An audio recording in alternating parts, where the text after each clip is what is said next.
Hello mister and Mrs coach. അപ്പോൾ നമ്മൾ right and റോങ്ങിലോട്ടാണ് നമ്മൾ സ്റ്റാർട്ട് ചെയ്യുന്നത്. എന്താണ് ശരി, എന്താണ് തെറ്റ്. ഇപ്പോൾ പലരും നമ്മൾ ജിമ്മിലൊക്കെ പോയിട്ട് നല്ല രീതിയിൽ വർക്കൗട്ട് ചെയ്യാറുണ്ട്. വർക്കൗട്ട് മീൻസ് വെയിറ്റ് ട്രെയിൻ ചെയ്യുന്നത് കണ്ടിട്ടുണ്ട്, അതുപോലെ കാർഡിയോ വർക്കൗട്ട് ചെയ്യുന്നത് കണ്ടിട്ടുണ്ട്.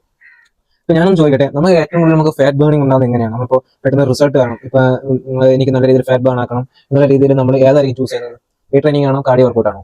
അപ്പോൾ എല്ലാവരും റിസൾട്ട് വരാൻ വേണ്ടി പെട്ടെന്ന് ചെയ്യുന്നത് വെച്ചാൽ കാർഡിയോ വർക്കൗട്ട് ആയിരിക്കും കൂടുതൽ ഫോക്കസ് ചെയ്യുന്നത്. കാർഡിയോ വർക്കൗട്ട് ചെയ്യും, അതിനുശേഷം വെയിറ്റ് ട്രെയിനിങ് ചെയ്യും, പിന്നെ സാധാരണ രീതിയിൽ സക്സസ് ചെയ്ത് എല്ലാം പോകുന്നത്.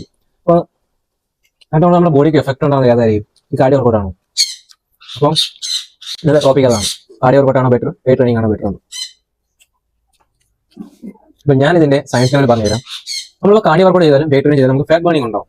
പക്ഷേ നമ്മൾ കാർഡിയോ വർക്കൗട്ടാണ് നമ്മൾ ഫോക്കസ് ചെയ്യുന്നതെങ്കിൽ നമുക്ക് അവിടെ ഫാറ്റ് ബേണിങ്ങിന്റെ കൂടെ തന്നെ നമുക്ക് മസിൽ ലോസ് സംഭവിക്കും. നമ്മുടെ ഇന്റൻസിറ്റി വർക്കൗട്ട് ചെയ്യുക, നമ്മൾ ഇന്റൻസിറ്റി ആയിട്ട് കാർഡിയോ വർക്കൗട്ട് ചെയ്യുക, നമുക്ക് ഓരോ കലോറി നമ്മൾ ബേൺ ആയി പോകുന്നുണ്ട്.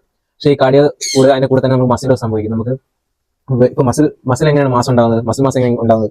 വെയിറ്റ് ട്രെയിൻ ചെയ്യുക. വെയിറ്റ് ട്രെയിൻ നമുക്ക് പ്രോഗ്രസീവ് ഓവർലോഡ് ആക്കാം. ഓരോ വെയിറ്റ് നമ്മൾ പൗണ്ടേജ് ഇൻക്രീസ് ചെയ്യുക. അങ്ങനെ നമ്മൾ വർക്കൗട്ട് ചെയ്യുമ്പോൾ നമുക്കത് നമ്മുടെ ബോഡിയിൽ അത് മസിൽ മാസ് ഇൻക്രീസ് ആവും. അങ്ങനെയാണ് നമ്മൾ മസിൽ മാസ് ഇൻക്രീസ് ആകുന്നത്. അതായത് അതിനെയാണ് നമ്മൾ വെയിറ്റ് ട്രെയിനിങ് നമ്മൾ ഫോക്കസ് ചെയ്യിപ്പിക്കുന്നത്.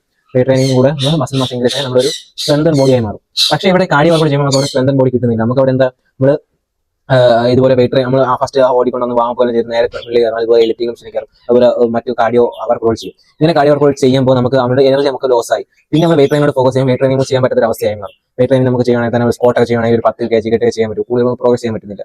ഇങ്ങനെ പ്രോഗ്രസ് ചെയ്യാൻ പറ്റാത്ത ഒരു കാഴ്ച വരുമ്പോൾ നമുക്ക് അവിടെ വെയിറ്റ് ട്രെയിനിങ് നമുക്ക് ഫോക്കസ് ചെയ്യാൻ പറ്റാത്ത അവസ്ഥയായി വരുമ്പോൾ നമുക്ക് ഇവിടെ മസിൽ ലോസ് സംഭവിക്കും. ഞാൻ നേരത്തെ പറഞ്ഞ പോലെ മസിൽ ഇൻക്രീസ് ആണെങ്കിൽ എന്ത് ചെയ്യണം? പൗണ്ടേജ് ഇൻക്രീസ് ആക്കുക. പൗണ്ടേജ് ഇൻക്രീസ് ആയിട്ട് വർക്കൗട്ട് ചെയ്തതിനു ശേഷം ആഫ്റ്റർ നമ്മൾ റെസ്റ്റ് എടുക്കുക, ടേക്ക് റെസ്റ്റ് ചെയ്യുക. പിന്നെ അതുപോലെ നമുക്ക് കറക്റ്റ് ന്യൂട്രീഷൻ ഫോക്കസ് ചെയ്യാം. അങ്ങനെ ചെയ്താൽ നമുക്ക് ബോഡി നല്ല റിസൾട്ട് ഉണ്ടാവും. അപ്പോൾ ഇവിടെ നമ്മൾ കാർഡിയോ ചെയ്യുമ്പോൾ റിസൾട്ട് വരുന്നില്ല. അപ്പോൾ നിങ്ങൾ കൂടുതലും ഫോക്കസ് ചെയ്യേണ്ടത് കാർഡിയോ വർക്കൗട്ട് അല്ല, വെയിറ്റ് ട്രെയിനിങ് ആയിരിക്കും. അപ്പോൾ ഇതാണ് ഇതിന്റെ ഒരു സയൻസ്. അപ്പോൾ നിങ്ങൾ ഇനി തൊട്ട് നിങ്ങൾ എന്താ ചെയ്യേണ്ടത്? കാർഡിയോ വർക്കൗട്ട് നിർത്താനും പറയുന്നില്ല, നിർത്തരുത്, സ്റ്റോപ്പ് ചെയ്യരുത്. നിങ്ങൾ ആദ്യം നല്ലൊരു വാം ചെയ്തതിനു ശേഷം വെയിറ്റ് ട്രെയിനിങ്ങോട് ഫോക്കസ് ചെയ്യുക. വെയിറ്റ് ട്രെയിനിങ് കഴിഞ്ഞ ശേഷം ആഫ്റ്റർ നിങ്ങൾ ഒരു 15 മിനിറ്റ് 12 മിനിറ്റോ അല്ലെങ്കിൽ 10 മിനിറ്റ് നിങ്ങൾ എന്തെങ്കിലും കാർഡിയോ ഫോക്കസ് ചെയ്യാം. ഈ കാർഡിയോ നിങ്ങൾ ഇന്റൻസിറ്റി വർക്കൗട്ട് ആക്കി തന്നെ ചെയ്യാം. ഓക്കെ, അപ്പോൾ ഇങ്ങനെയാണ് ചെയ്തു പോകാൻ. അപ്പോൾ ഇതിൽ റോങ് ഓൺ റൈറ്റ് എന്ന ഈ രീതിയിൽ ഞാനിപ്പോൾ ഇവിടെ റൈറ്റ് ആയിട്ട് പറഞ്ഞത്, നിങ്ങൾ വെയിറ്റ് ട്രെയിനിങ് ആണ് ചെയ്യേണ്ടത്. വെയിറ്റ് ട്രെയിനിങ് ഓവർലോഡ് ആക്കുക, നല്ല രീതിയിൽ ന്യൂട്രീഷൻ ബേസ്ഡ് ഫുഡ് ടേക്ക് ചെയ്യുക. അതുപോലെ നിങ്ങൾ എന്ത് ചെയ്യണം? നല്ല രീതിയിൽ റെസ്റ്റ് എടുക്കുക. ഓക്കെ, അപ്പോൾ നിങ്ങൾക്ക് കുറച്ച് കാര്യങ്ങൾ മനസ്സിലായെന്ന് തോന്നുന്നു. അപ്പോൾ okay, bye. Mr and Mrs coach.